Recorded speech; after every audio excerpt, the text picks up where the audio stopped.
Question number 11. Two trains are moving towards each other from station A and B with speed 145 km per hour and 125 km per hour respectively. When they meet, the slower train had covered 500 km less than the faster train. Find the time taken by the slower train to cover the entire distance between A and B. Station A है और station B है और trains की speed दी गई है 145 kilometre per our और 125 kilometre per our. तो इनकी स्पीड का रेशियो आ जाएगा 29:25। और जब दो ट्रेनें एक ही समय में एक दूसरे की तरफ चलना प्रारंभ करती हैं तो मीटिंग टाइम सेम होता है और टाइम सेम होता है तो स्पीड डायरेक्टली प्रोपोर्शनल होती है डिस्टेंस के, यानी कि ये स्पीड का रेशियो डिस्टेंस का भी रेशियो होगा। और उसने कहा है कि स्लो चलने वाली ट्रेन फास्ट चलने वाली ट्रेन से 500 किलोमीटर कम दूरी तय करती है और रेशियो में देखें तो 4 यूनिट डिस्टेंस कम चलती है, यानी कि 4 यूनिट की वैल्यू 500 है और टोटल डिस्टेंस है 29 + 25 54 यूनिट। तो यहाँ से 54 यूनिट की वैल्यू निकालेंगे, ये टोटल डिस्टेंस आ जाएगी, ये आ जाएगी 125 × 54। और स्लो चलने वाली ट्रेन की स्पीड है 125 किलोमीटर पर आवर। तो टाइम आ जाएगा 125 × 54 / 125। 25 से 25 कैंसिल हो जाएगा, ये आ जाएगा 54 our. Question number 12. In mixture A, milk and water are in ratio 9:1 and in mixture B, water and milk are in ratio 3:17. If mixture A and B are mixed together in the ratio 2:3 respectively, then find the percentage of milk in the final mixture. Mixture A है, इसमें milk और water का ratio दिया गया है 9:1 और mixture B है, इसमें मिल्क और वाटर का रेशियो दिया गया है 17:3 और मिक्सचर ए में देखें तो टोटल क्वांटिटी है 10 यूनिट और बी में टोटल क्वांटिटी है 20 यूनिट। तो यहाँ पर दोनों मिक्सचर्स की टोटल क्वांटिटी सेम कर लेंगे। सेम करने के लिए यहाँ 2 से मल्टीप्लाई करना पड़ेगा और इन मिक्सचर्स को 2:3 के रेशियो में मिक्स किया गया है।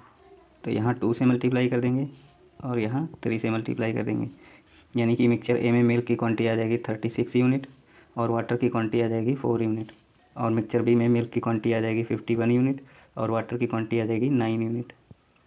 तो यहाँ पर टोटल मिल्क देखें तो मिल्क है 36 यूनिट + 51 यूनिट, यह आ जाएगा 87 यूनिट और टोटल मिक्सचर है 36 + 4 यानी कि 40 यूनिट और 51 + 9 यानी कि 60 यूनिट, यानी कि ए और बी का टोटल मिक्सचर है 100 यूनिट। तो यहाँ से परसेंटेज निकाल लेंगे, ये आ जाएगा 87%। Question number 13. There are 9 students in a private tuition with average of 17 years. If one student of age 19 years left the tuition, the average age of remaining students along with the tutor is found to be 19 years. What is the age of the tutor? देखो 9 students का average दिया गया है 17 years और एक student tuition छोड़ के चला जाता है जिसकी एज थी 19 ईयर्स और उसके बाद स्टूडेंट्स और टीचर की एज का एवरेज है 19 ईयर्स, यानी कि एवरेज 2 से बढ़ रहा है और ये 9 मेंबर्स की वजह से बढ़ा होगा, यानी कि टोटल सम देखें तो सम बढ़ रहा है 2 × 9 18 ईयर्स से। तो टीचर की एज होगी 19 + 18, क्योंकि जो स्टूडेंट छोड़ के गया था उसकी एज तो रिप्लेस की ही है और सम 18 ईयर्स से और बढ़ गया, तो टीचर की एज होगी 19 + 18 ईयर्स, ये आ जाएगी 37 years. Question number 14. Average pages read by Animesh and Anurag in a week is 350 pages. If Animesh and Anurag increase their speed of reading by 50% and 20% respectively, then it is found that total pages they both read in a week increased by 32%. Find the pages read by Anurag in a week initial.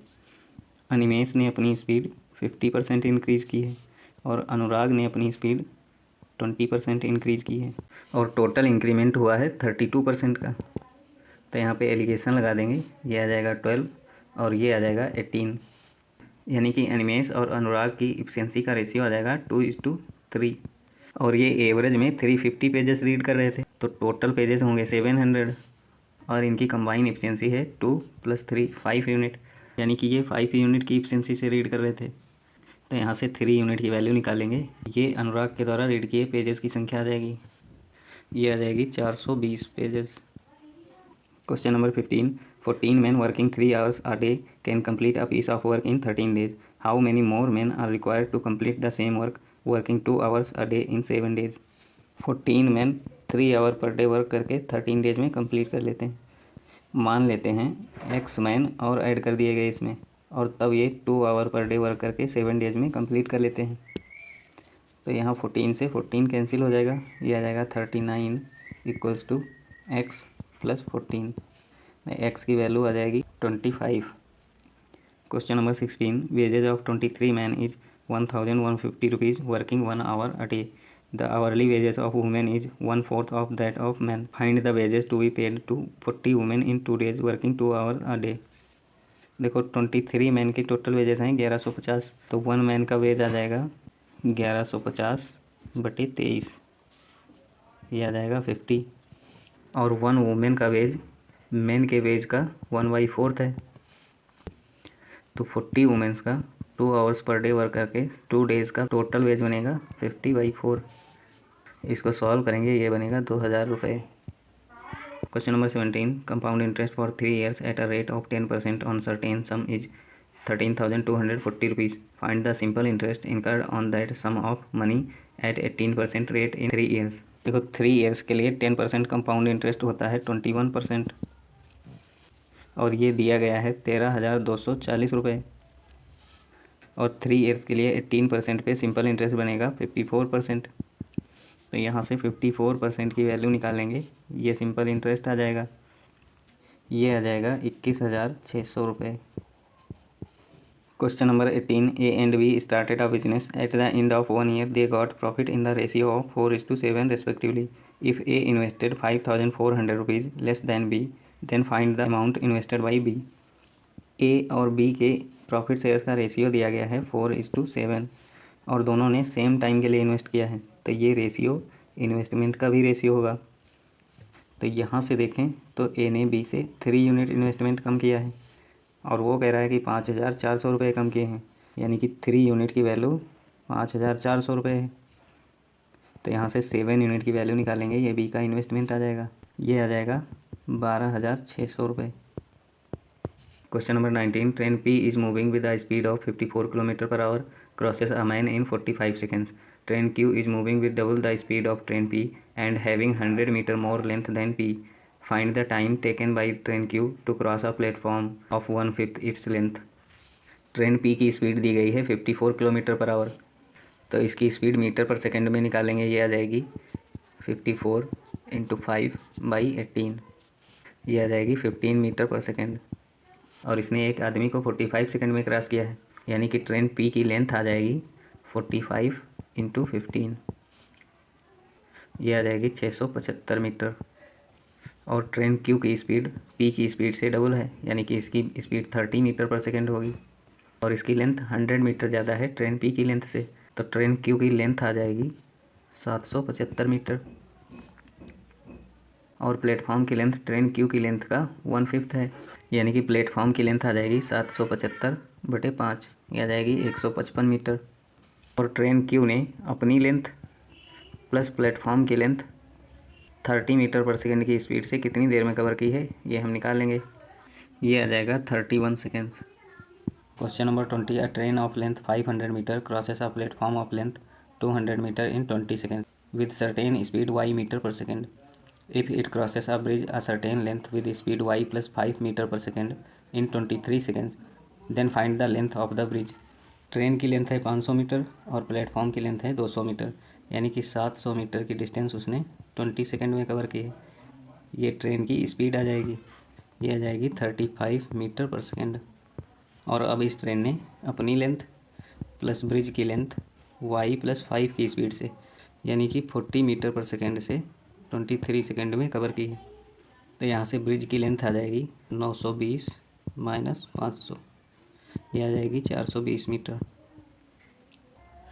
Question number 21, x takes 12.5% less time than y to do a piece of work.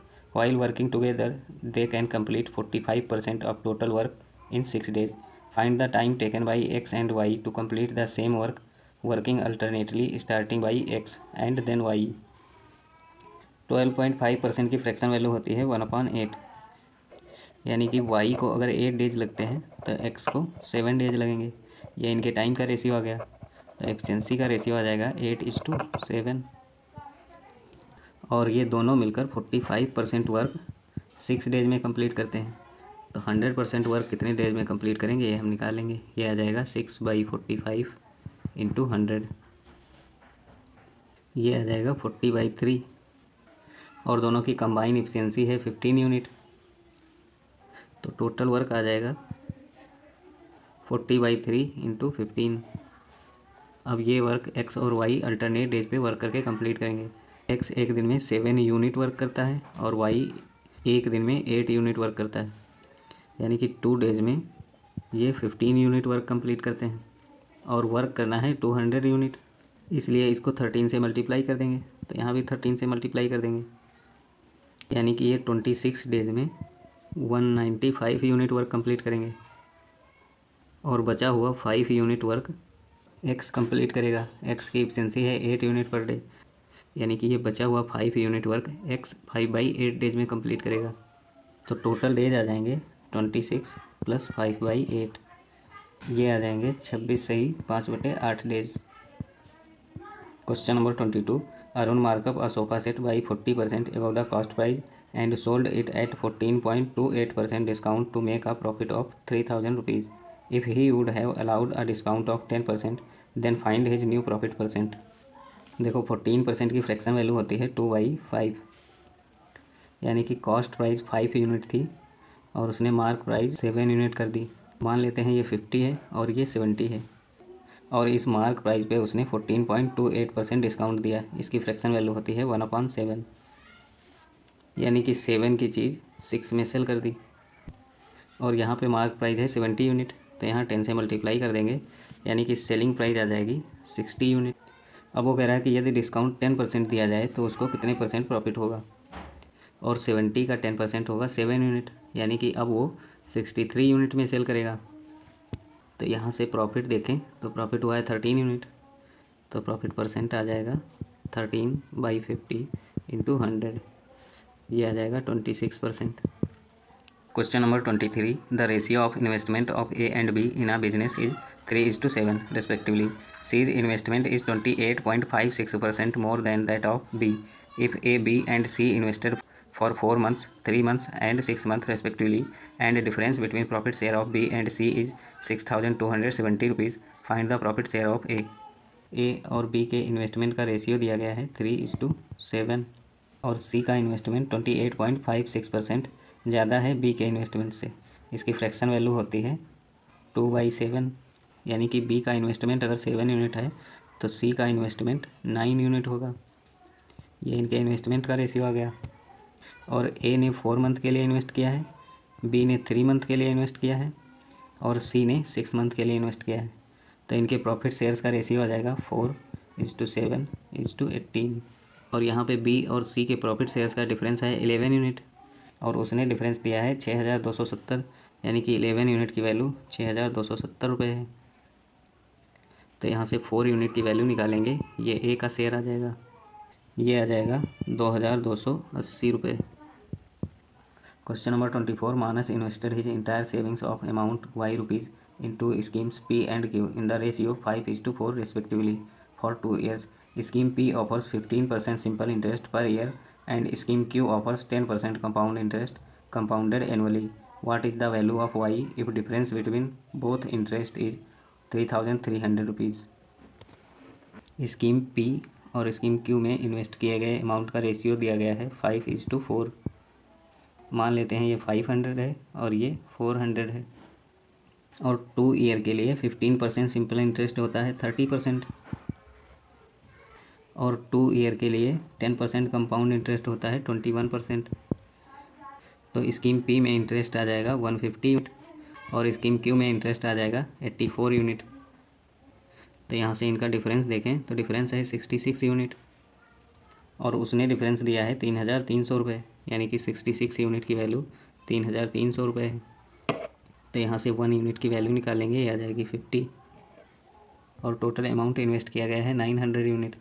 तो 900 unit की value यहाँ से निकालेंगे तो total amount आ जाएगा, ये आ जाएगा 45,000 रुपये।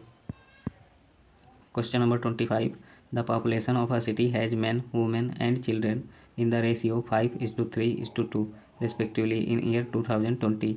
If in year 2021 the number of men women and children increase by 50%, 30% and 45% respectively. Find the final ratio of children, women and main eight the end of 2021।